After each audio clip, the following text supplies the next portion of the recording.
Bom dia, estamos a entrevistar Rui Rocha, candidato à reeleição para a liderança da Comissão Executiva da Iniciativa Liberal, na Convenção Nacional que vai decorrer neste fim de semana, 1 e 2 de fevereiro, no Pavilhão Paz e Amizade, em Loures.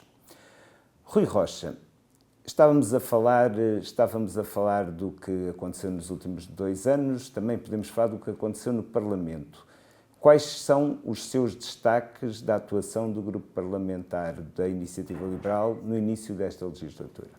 Desde logo, uma continuidade daquilo que são as políticas, as medidas, a visão da Iniciativa Liberal em matéria económica e em matéria fiscal. Portanto, a Iniciativa Liberal continuou a sua defesa de uma visão de sociedade em que o crescimento económico é determinante para resolver ou começar a resolver a generalidade dos problemas que nós enfrentamos em Portugal. Ainda agora, recentemente, temos esta questão da segurança social, que ganhou outra vez atualidade. E veja-se, a questão da segurança social é, antes de mais, uma questão de crescimento económico. Não há sistema, seja ele aquele que temos hoje, seja outro que a Iniciativa Liberal defende, que resista a anos e anos de estagnação, a anos e anos de fraco crescimento económico. E, portanto, nós continuamos a existir, somos mesmo o único partido que faz esta defesa intransigente, que precisamos de menos Estado, de um Estado mais eficiente, um Estado mais focado nas suas competências essenciais, mas que deixa margem, que sai de muitas áreas onde hoje está e está com prejuízo para os portugueses. Continuamos a defender uma descida de impostos que tem que ser para todos, quer em termos das pessoas, das famílias, quer em termos das empresas. Veja bem a novela orçamental em que se discutia a descida de 1 ponto percentual de IRC, que é algo que revela que PSD, PS estão completamente fora da realidade. No momento em que o mundo acelera, estamos aqui focados numa questão tão pequena como 1 ponto percentual de IRC. Portanto, as questões da fiscalidade, as questões da economia, as questões da reforma do Estado, por exemplo, o episódio mais recente das freguesias, não é? A Iniciativa Liberal, o único partido que votou contra essa desagregação, porque estamos a falar, primeiro, de uma contrarreforma, protagonizada pelo PSD contra o PSD de Passos Coelho, e estamos a falar, em rigor, da criação de mais cargos políticos, de mais nomeações, de mais gasto. A Iniciativa Liberal calculou em 30 milhões de euros o custo desta medida. Ora bem, isto permitiria que 700 mil portugueses tivessem médico de família, seria necessário para pagar aos médicos de família necessários para acompanhar 700 mil portugueses. De qualquer forma, como já falámos no primeiro bloco da entrevista, nos últimos tempos o partido está mais atento a questões de segurança, até a questões de imigração. E diz que há o reconhecimento que é preciso uma abordagem moderada a esses problemas, mas, do outro lado, na oposição, dizem que é uma concessão às agendas de outros partidos. Não, de todo. Não me parece de todo que seja uma crítica justa. É uma consequência, uma visão que corresponde também a uma ansiedade dos portugueses. Obviamente, nós sabemos que temos problemas muito sérios no país em matéria de economia, em matéria de carga fiscal, em matéria de saúde, em matéria de habitação. Nós tivemos em todas estas questões, insistimos na habitação, por exemplo, que o governo da AD aqueceu o mercado apenas com medidas pelo lado da procura, esquecendo a oferta, e nós insistimos, o Grupo Parlamentar da Iniciativa Liberal insiste que é necessário descer o IVA da construção, porque é a diferença entre projetos imobiliários avançarem ou não, nomeadamente quando se dirigem para a classe média. Portanto, nós estivemos nessas discussões todas, mas não podemos ignorar que as questões da segurança são hoje uma preocupação dos portugueses. E como é que nós o fazemos? Trazendo dados, propondo que haja dados na discussão e depois, obviamente, sobre dados, conseguindo que haja mais dados do que os que temos hoje em dia, com políticas concretas que possam também assegurar essa vontade dos portugueses de tentarem uma sociedade mais segura do que aquela que eventualmente se sentem hoje. Os dados são inimigos do Chega e da esquerda, no que toca a... Os dados são sempre inimigos do populismo, porque aquilo que tem acontecido é que essa discussão sem dados tem propiciado que, de um lado e do outro, nós tenhamos quem diga que determinados grupos são sempre culpados e outros digam que determinados grupos são sempre inocentes. Ora, qualquer um de nós percebe que culpa ou inocência se decidem pelo comportamento individual de cada um. E, portanto, que não faz nenhum sentido estas imputações coletivas de culpa e estas imputações coletivas de inocência, e que essa é uma discussão que não leva a lado nenhum a não ser ao ruído e à tal criação de uma percepção de insegurança ou de segurança que não correspondem à realidade. E, portanto, os factos são sempre inimigos do populismo. Aliás, os factos nunca discriminam. Os factos são sempre dados objetivos. E sobre isso, sobre factos, então sim, é possível fazer um diagnóstico da situação atual e é possível fazer também a construção de políticas públicas que tragam esse sentimento de segurança acrescido que os portugueses procuram. A comunicação do partido tem feito tudo o que está ao seu alcance e tudo o que devia ser feito para combater ideias feitas que podem travar o crescimento eleitoral, como, por exemplo, que a IEL quer baixar os impostos aos milionários ou que quer privatizar todos os serviços públicos, a começar pela saúde? A comunicação do partido é reconhecida externamente como uma comunicação diferenciadora que marcou a política portuguesa, mas nós temos também que perceber que a comunicação do partido está hoje em mais sítios e em mais canais onde não estava antes destes 2 últimos anos. Saiu hoje mesmo o top dos protagonistas políticos do ano 2024 e eu fiquei em 6º lugar.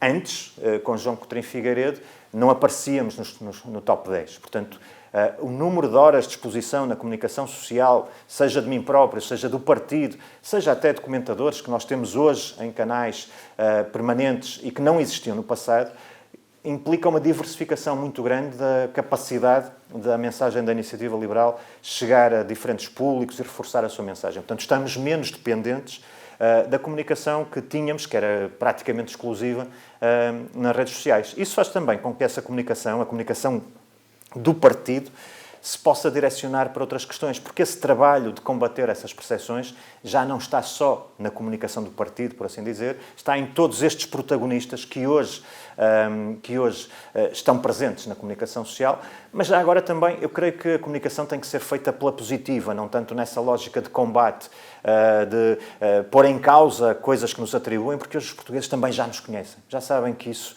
já não cola, não é? Quando vem esse tipo de comentários, eles já não são comentários que a generalidade dos portugueses percebam como uma possibilidade. E, portanto, essa diversificação, essa capacidade de comunicar em mais canais, comunicar mais tempo, contribui para isso sem que nós tenhamos que estar sempre a fazer esse combate, dizer nós não somos aquilo que os outros dizem. Não, nós temos que dizer aos portugueses o que somos e o que queremos.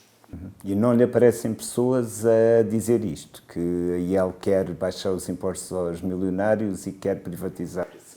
Eu creio que aparecem menos do que apareciam no passado, ou seja, é muito mais claro hoje, precisamente por esse trabalho de comunicação que está a ser feito em diferentes momentos, em diferentes canais.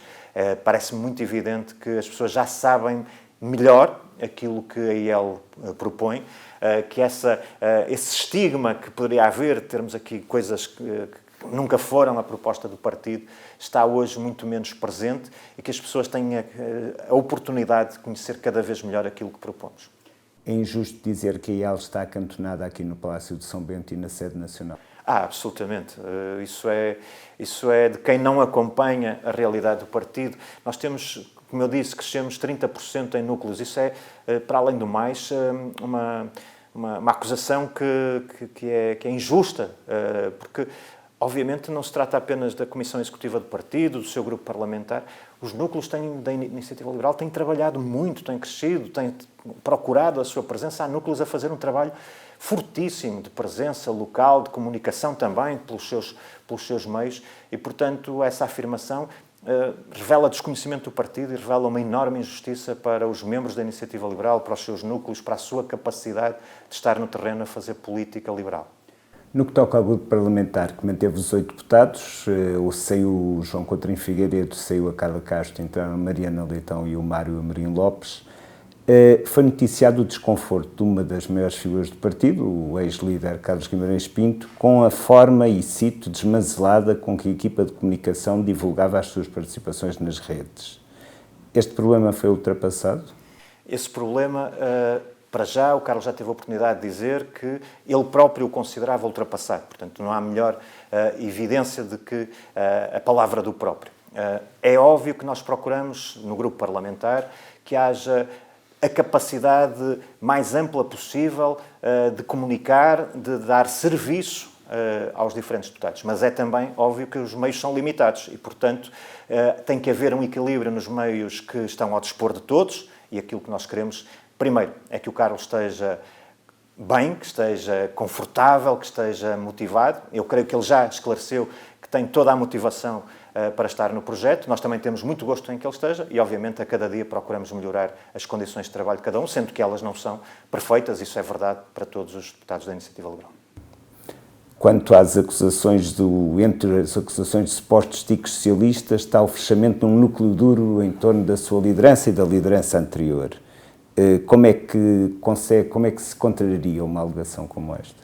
Bom, eu desde logo fico espantado pela acusação de tique socialista, nem consigo, em rigor, perceber, nem acho que ela alguma vez tenha sido formulada dando exemplos concretos do tipo de acusação. O que eu quero dizer é que há uma continuidade da equipa, mas há também uma renovação. Foi assim na eleição anterior e, portanto, houve algumas pessoas que continuaram da equipa de João Coutinho Figueiredo. Houve renovação já nessa altura. Neste caso, eu creio que não estou errado se disser que a Comissão Executiva que apresento tem também uma renovação de cerca de 40%. Não é coisa pouca, parece-me um perfil de renovação importante. Agora, temos pessoas que estiveram em muitas batalhas da Iniciativa Liberal, que felizmente continuam disponíveis para este combate político pela Iniciativa Liberal e que têm uma enorme responsabilidade também, junto com os núcleos, junto com os membros da Iniciativa Liberal, no caminho de enorme sucesso que temos. Portanto, ter sucesso não pode ser uma coisa má. É o contrário daquilo, aliás, que nós defendemos. Ter sucesso é bom. E há muitas pessoas que felizmente continuam, outras, enfim, tiveram outros desafios e entre renovação e continuidade aquilo que é fundamental é que continuemos a ter essa capacidade de atrair novos membros, como temos atraído, e de alargar o espaço de influência da Iniciativa Liberal. Analisando os últimos 10 meses, não encontra nenhuma desvantagem em não haver participação da IEL no atual governo? Para ser totalmente sincero, não. Eu creio que foi uma excelente decisão irmos sozinhos a eleições e foi uma excelente decisão não integrarmos este governo. Haverá, obviamente, circunstâncias de composição parlamentar que justificam algumas insuficiências da governação da AD. Mas eu devo confessar que não vejo também, mesmo que se não fosse esse o caso, essa capacidade reformista, essa capacidade de mudar, de transformar o país, num momento em que, como eu disse há pouco, o mundo muda tanto que já não chega a fazer mais ou menos o mesmo. É preciso mesmo acelerar o país. E, portanto, entrando em concreto, eu entendo que não se pode governar apenas para os sindicatos. E aquilo que a AD fez durante estes 10 meses foi governar para os sindicatos. E, portanto, haverá muitos portugueses que hoje se perguntam: eu votei na AD, mas o que é que de relevante a AD fez para que a minha situação pudesse melhorar? É evidente a questão, por exemplo, das pessoas com mais de 36 anos, que olham para as promessas de descida da carga fiscal e que não encontram nenhuma evidência de que isso se deva, o pouco que desceu se deva sequer à AD. Uma parte significativa dessa alteração que houve nos últimos meses deve-se ainda ao governo de António Costa, veja-se bem. No caso das empresas, estamos a falar de uma descida de 1 ponto percentual em IRC, muito poucos sinais no sentido da desburocratização, da aceleração da economia que seria necessário promover. Mas mesmo no caso do IRS, mesmo no IRS jovem, veja-se a situação dos portugueses, dos jovens, que começaram a trabalhar cedo, porque acumularam estudos, com trabalho porque tinham necessidade ou porque tinham vontade de ter mais autonomia. Pois esses, provavelmente hoje, já não podem sequer, tendo 29 anos de idade ou 30 anos de idade, se começaram a trabalhar aos 18 ou aos 19, nem sequer vão beneficiar do IRS jovem. Veja-se bem a mensagem que está a passar nesta matéria. Quem se atrasou no início da sua carreira profissional beneficia do IRS jovem. Quem começou cedo, quem trabalhou, quem se esforçou, quem acumulou trabalho e estudo, pois esses são penalizados. Como é que nós podemos estar a passar aos nossos jovens uma ideia de que quem começa cedo a trabalhar é penalizado e quem, seja pelo que motivo for, se atrasou, começou a trabalhar aos 28 ou aos 29 anos, esses são beneficiados. É uma mensagem terrível que estamos a passar aos jovens do país. Portanto, a seu ver, se tivesse havido ministros liberais neste governo, fariam melhor em sair? Não estariam seguramente satisfeitos e eu creio que teríamos um enorme problema neste momento nas mãos, porque estas políticas não são as políticas que a Iniciativa Liberal deseja, quer para o país, mesmo com o grau de compromisso que, obviamente, um tipo de entendimento no Governo implicaria e de cedências de parte a parte. Mas estão tão longe dessa intensidade, desse espírito de transformação que a Iniciativa Liberal deseja, que nós teríamos, ou já fora, ou com um enorme problema para resolver. Veja bem, sem irmos sequer à questão dos impostos, a saúde. Nós sempre dissemos, a saúde em Portugal já não se resolve com remendos, não se resolve com mais uma forma rotativa de abrir e encerrar urgências, já não se resolve com questões relacionadas com planos de verão, com determinadas características, com planos de inverno. Aí estão as consequências. Estamos a falar, e há relatos de mais de 30 horas num hospital aqui bem próximo, de espera numa urgência. Portanto, a saúde não muda se nós não a transformarmos de forma estrutural. E enquanto não muda, todos aqueles que têm uma opção económica, seja porque são funcionários públicos e beneficiam, pagando, mas beneficiam do ADSE, ou de todos os outros que, pagando, beneficiam do seguro de saúde, tirando estes, há uma dependência de quem não tem recursos, de um SNS, que tem para oferecer 36 horas à espera numa urgência, meses ou anos por uma consulta, meses ou anos por uma cirurgia. Chegamos ao limite do que é aceitável. A partir daqui, ou há uma reforma estrutural da saúde, ou então nós estamos com o contrato social posto em causa. Porquê? Porque a primeira linha do contrato social é que eu pago impostos, mas tenho direito a receber, quando preciso, um determinado nível de serviços.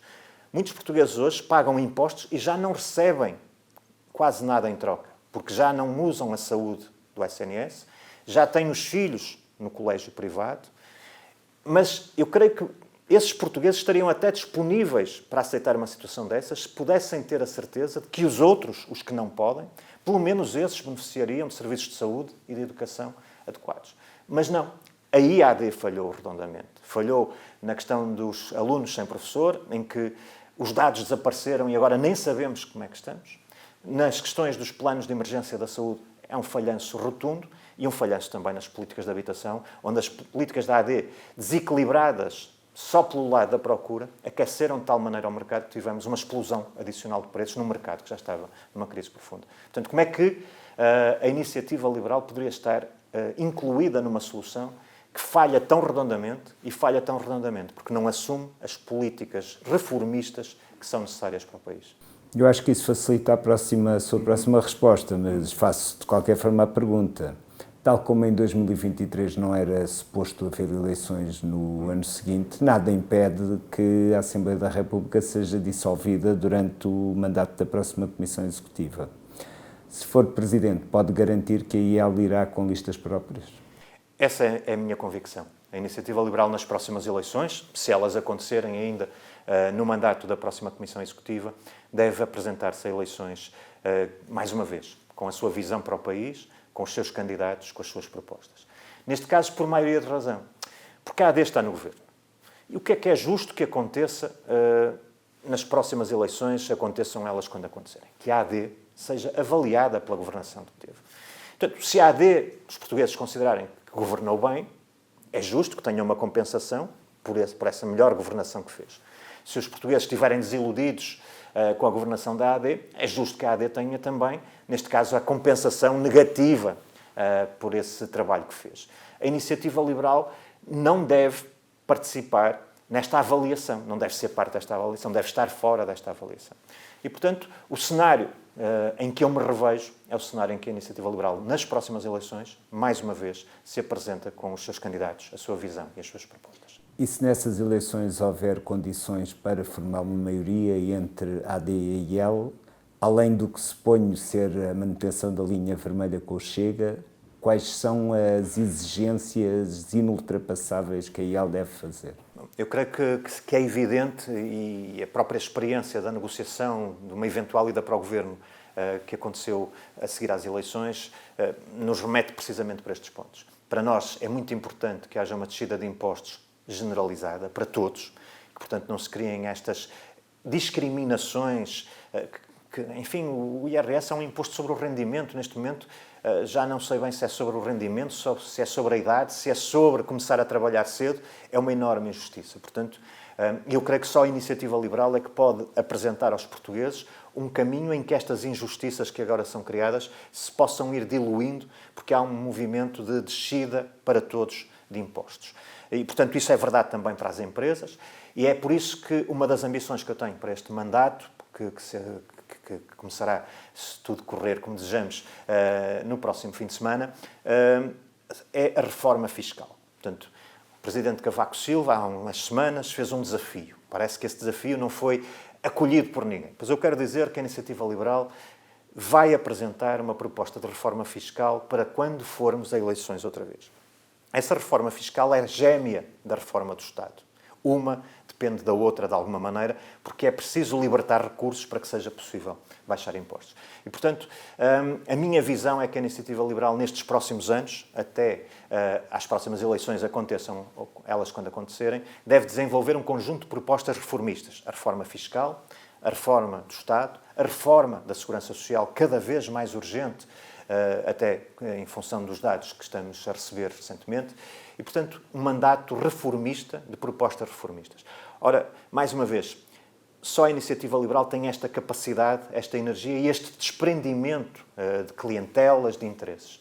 Portanto, nós, precisamente porque queremos ser reformistas e queremos apresentar-nos como reformistas, vamos ter que nos apresentar em eleições com esta visão e não com outra qualquer.